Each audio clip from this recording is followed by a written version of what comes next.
Friends, आज हम बात करने वाले हैं एक ऐसे टॉपिक पर जिसकी वजह से कई क्रिकेटर्स अर्ली रिटायरमेंट ले लेते हैं या क्रिकेट से थोड़े टाइम्स के लिए ब्रेक ले लेते हैं। So let's get started.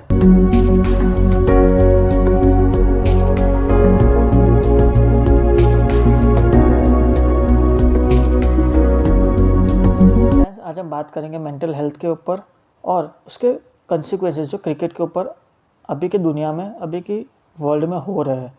पहले हम बात करेंगे कि एक पर्सन मेंटली हेल्दी कब माना जाता है।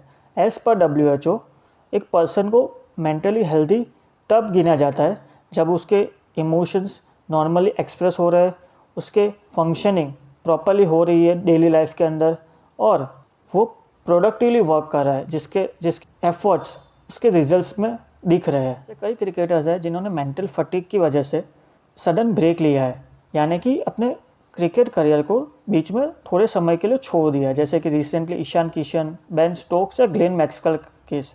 और ऐसे कई क्रिकेटर्स भी हैं जिन्होंने सडन रिटायरमेंट, अर्ली रिटायरमेंट ले लिया है, जैसे कि जोनाथन ट्रॉट जो अभी अफगानिस्तान के कोच है।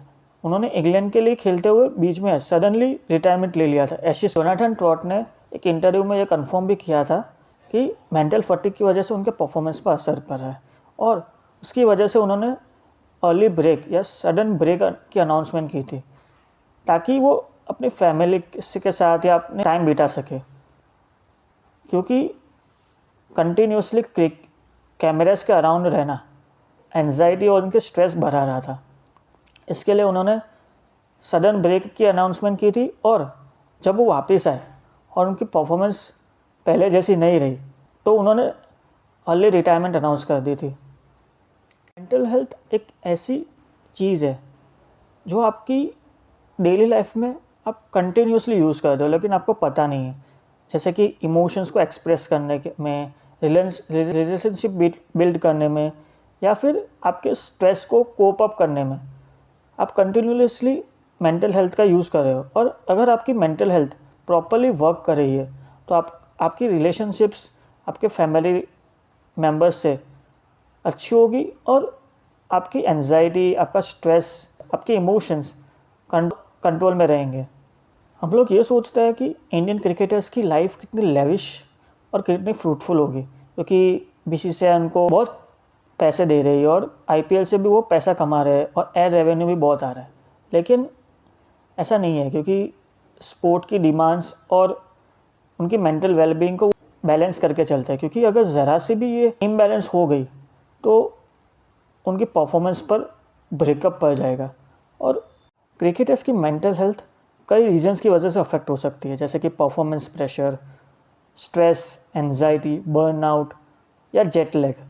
अगर कोई क्रिकेटर है जिसकी परफॉर्मेंस कई टाइम से लो चल रही है तो उसकी मेंटल हेल्थ, उसकी स्ट्रेस पीक पर पहुंच जाएगी और वो अपने आप पर कंसंट्रेट नहीं कर पाएगा। या फिर जेट लैग है, अगर कंटिन्यूस ट्रैवल की वजह से कई क्रिकेटर्स ब्रेक ले लेते हैं बीच बीच में, ताकि अपने मेंटल हेल्थ, अपना माइंड, मेंटल स्टेट को अच्छे से इम्प्रूव कर सके। कोविड के टाइम पर जो क्रिकेटर्स स्पोर्ट को खेल रहे थे उनकी मेंटल हेल्थ और उनकी मेंटल फटीग बहुत अफेक्ट हो रही थी, क्योंकि वो बायो बबल्स के अंदर रह रहे थे। सो ऐसे कई बोर्ड्स ने अपनी 2 टीम खिलाई उस टाइम पर, ताकि वो अपने मेन प्लेयर्स को, जो उनके फ्रिंज प्लेयर्स है, उनको रेस्ट दे सके और मेंटली फटीग ना हो वो प्लेयर्स। मेंटल हेल्थ कोई ऐसी डिजीज़ नहीं है जिसको आपको सिम्टम दिखेंगे, जैसे कि फीवर, कफ या कोराइजा। वो एक ऐसी डिजीज़ है जो आपको माइंड को अफेक्ट करती है और आपके कंसंट्रेशन पावर को कम कर देती है। अब हम बात करेंगे कि मेंटल हेल्थ को कैसे ट्रीट किया जा सकता है या प्रिवेंट किया जा सकता है। मेंटल हेल्थ की ट्रीटमेंट के लिए आपको कोई मेडिकेशन या मेडिसिन की ज़रूरत नहीं है। आपको सिर्फ अपने लिए टाइम निकालना है और अपनी फैमिली के साथ टाइम बिताना है, या फिर योगा या मेडिटेशन, ये कम हो सकता है या प्रिवेंट किया जा सकता है इसको।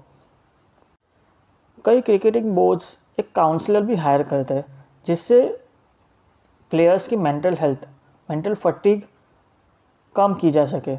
काउंसलर का रोल ये होता है कि वो आपकी इमोशनल, साइकोलॉजिकल और सोशल वेलबींग को मेंटेन रखता है, एक पर्टिकुलर बैलेंस में रखता है, ताकि आपकी परफॉर्मेंस अगर बिगड़े तो वो आपके काउंसलिंग करके वो आपकी परफॉर्मेंस को थोड़ा लेवल पे ला सके और आपके इमोशनल और साइकोलॉजिकल वेलबींग को कंट्रोल कर सके। अगर आपको इस वीडियो से कुछ सीखने को मिला है या मेंटल हेल्थ के रिलेटेड आपको कुछ जानने को मिला है, so please like this video and share this video, or don't forget to subscribe the channel.